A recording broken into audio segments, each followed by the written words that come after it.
पढ़ेंगे तो high pressure के बारे में सबसे इम्पोर्टेंट चीज अभी मैंने क्या बताई है, एयर जो है वो हमेशा किधर बह रही है, हाई से लो की तरफ। ये सिंबल क्या दिखा रहे हैं आप, ये सिंबल दिखा रहे हैं कि ये जो एयर है ये हाई प्रेशर है, ये हाई प्रेशर कहां पे आ रहा है, लो प्रेशर के पास। और ये सिंबल दिख रहा है, ये सिंबल किधर जा रहा है, लो प्रेशर की तरफ जा रहे हैं। यानी एयर हमेशा हाई प्रेशर से लो प्रेशर की तरफ चलती है।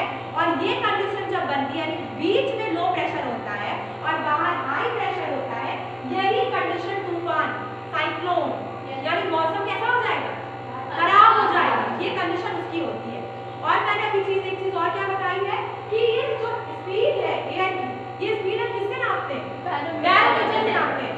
बैरोमीटर एक ऐसा इंस्ट्रूमेंट होता है जिससे हम एयर को नापते हैं, यानी एयर कितनी ज्यादा है कितनी कम है इस हिसाब से। तो मैं एक चीज बता दूं आपको कि बैरोमीटर में जब पारा ऊपर की तरफ होता है, बैरोमीटर में जब पारा ऊपर की तरफ होता है तो मौसम बिल्कुल साफ होता है, और बैरोमीटर में जब पारा नीचे की तरफ होता है तो मौसम खराब होता है। आपके घर में आपकी मदर है, उनका अगर जब उनका पारा चढ़ता है तो कैसा होता है, उनके जो उनका बैरोमीटर है, मदर का बैरोमीटर, इसमें उनका जब पारा चढ़ता है तो घर का मौसम खराब हो जाता है। लेकिन यहाँ पे बैरोमीटर के पारा जब ऊपर की तरफ चढ़ रहा है तो घर का मौसम तो खराब हो ही गया जो मदर के पारे से, लेकिन यहाँ पे जो बैरोमीटर का पारा है उसमें मौसम बिल्कुल साफ होता है। और घर में जब मम्मी का पारा नीचे की तरफ होता है तो मौसम साफ होता है, मम्मी का पारा जब घर में नीचे होता है तो साफ होता है ना मौसम घर का।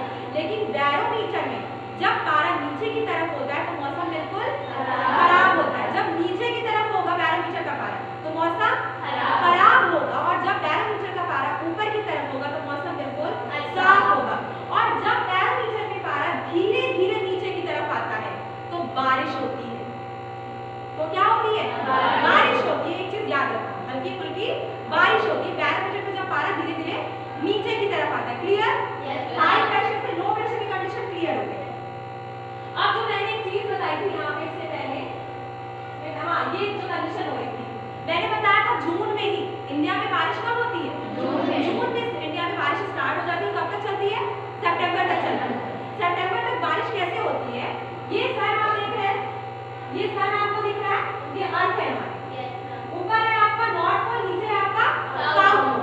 अब ये जो सन है इसकी रेस बिल्कुल सीधी कहाँ पे पड़ रही, अर्थ पे। ये कौन सा महीना होगा, जून का। मैं इंडिया की बात करूँ, मैं इंडिया का क्लाइमेट इस टाइम डिफाइन करूँ तो इंडिया के क्लाइमेट की बात करते हैं तो इंडिया बिल्कुल सेंटर में होगा अर्थ की रेस में।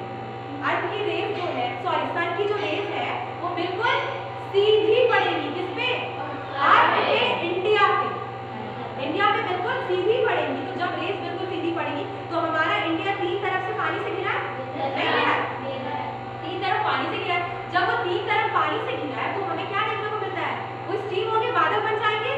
अब इतनी तेज इतनी तेज रेस पड़ रही है, कभी घर में गैस ओपन करके उसमें पानी फैलाया है, उसमें स्टीम देखते हो ना कितनी तेज। तो यहाँ पे ऑलरेडी गैस कौन बना है, सन।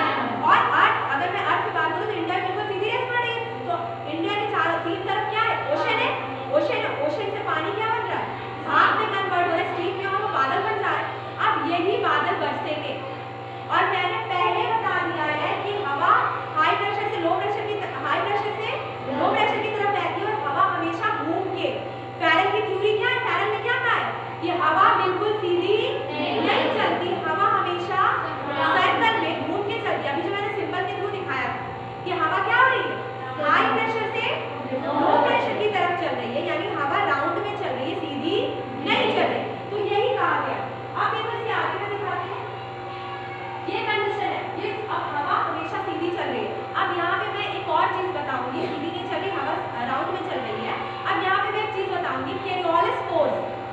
इस फोर्स के बारे में मैंने बताया था, कोरियोलिस फोर्स क्या होता है, ये इसे कोरियोलिस ने ढूंढा था, जे कोरियोलिस ने इसे इन्वेंट किया था, ढूंढा था, डिस्कवर किया था, इसीलिए इस फोर्स को क्या नाम दिया गया है, कोरियोलिस फोर्स नाम दिया गया।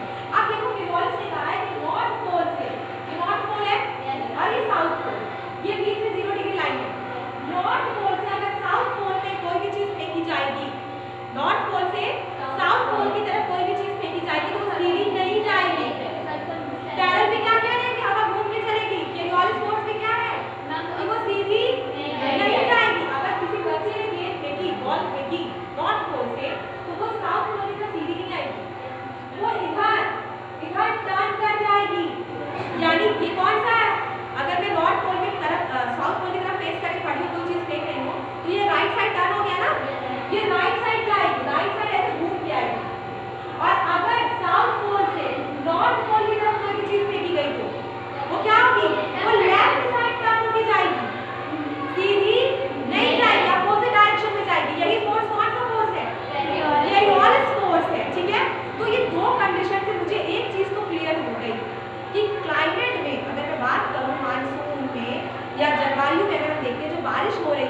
इंडिया में, तो उससे हवाएं सीधी नहीं आ रही। अब मैं बात करूँ आगे, अगर देखें इंडिया का मैप देखते हुए चलते हैं। इंडिया के मैप में मैंने डायरेक्शन कितनी होती है मुझे बताएगा? डायरेक्शन 4 और 8 कुछ और भी होती है। देखो अगर मैं बात करती हूँ, यहाँ पे मैप आया था, डायरेक्शन 4 होती है और भी होती है, 4 और होती है, इसी के साथ में होती है नॉर्थ टू साउथ पोल से। देखो अगर यहाँ पे अगर मैं देखती हूँ 4 डायरेक्शन होती है, ऊपर नॉर्थ होता है, नीचे साउथ होता है। इधर क्या होता है? अगर मैं बोलूँ ऊपर साउथ, ऊपर क्या है? नॉर्थ, नीचे साउथ, इधर क्या है? वेस्ट, इधर ईस्ट हो गया। तो अगर इन दोनों के बीच की कंडीशन देखते हैं, अगर ऊपर नॉर्थ है और इधर वेस्ट है, तो बीच में वेस्ट है नॉर्थ, या नॉर्थ अगर कह सकते हैं नॉर्थ है वेस्ट हो गया। अब अगर नीचे साउथ है और इधर वेस्ट है, तो बीच में क्या हो जाएगा? साउथ है वेस्ट। तो इंडिया में जो मानसून हमारे आती है, बारिश लेके आती है, मानसून आता है, वो किस डायरेक्शन से आता है? साउथ एंड वेस्ट से आता है। याद रखना, साउथ एंड वेस्ट से आता है, सीधे नहीं आता, क्योंकि पैरल कह चुके हैं कि हवा सीधी नहीं चलती। और जो मैंने बताया कि जून के महीने में सन ने क्या किया है?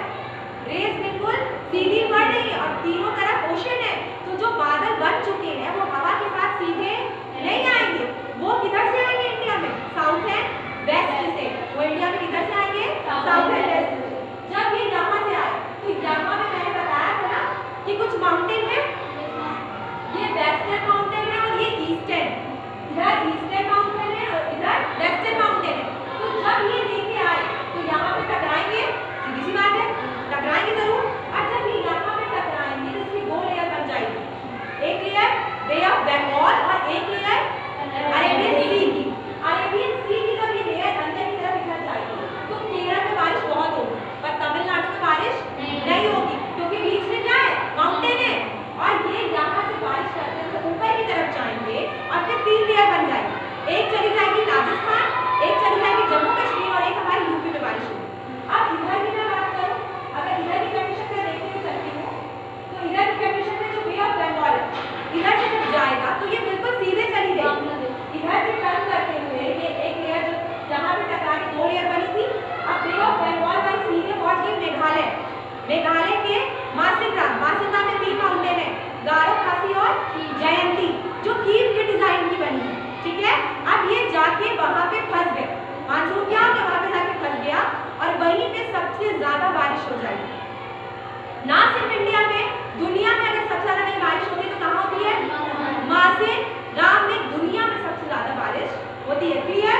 यहाँ तक समझ में आ गया? अब यही लेयर आगे बढ़ते हुए उत्तर प्रदेश में, यूपी में हमारे किससे मिल जाती है? जो अरेबियन सी वाली। अब जब ये दोनों वापस आते हैं, सितंबर में मानसून वापस आता है ना, सितंबर के बाद बारिश नहीं होती, लेकिन अब की तो बहुत ज्यादा बारिश हुई है, तो ये जो बारिश हुई थी लौटते हुए मानसून से होती है। अब जब मानसून लौटता है तो साइक्लोन आते हैं, कहाँ पे? आंध्र प्रदेश में, उड़ीसा में क्या होते हैं? साइक्लोन आते हैं। ये आपको समझ में आ गया मानसून कैसे एंटर किया, कैसे बारिश हुई, कैसे वापस आया और कहाँ पे सबसे ज्यादा बारिश हुई? हवा हाई प्रेशर से लो प्रेशर की तरफ, कोरियोलिस फोर्स, पैरल थ्योरी, सब समझ में आ गया? यानी आपको क्लाइमेट समझ में आ गया। ठीक है, कुछ कंडीशन और है, ये देखो ये कंडीशन क्या होगी? देखो यहाँ से हवा बहुत तेजी से बादल लेके आती है, लेकिन बीच में क्या है? माउंटेन है, तो ये जब टकरा जाएगी तो 80% बारिश इधर हो जाएगी और 20% उधर होगी, तो 80% वाला रेशियो ज्यादा है। इसीलिए जब अरेबियन सी की लेयर एंटर की थी तो कहाँ पे बारिश नहीं हुई थी? तमिलनाडु में नहीं हुई थी, केरल में बहुत ज्यादा हुई, तमिलनाडु में थोड़ी बहुत हुई। समझ में आ गया? आज की क्लास अपनी यही है। इजीली हम चले आए। ये बताओ 4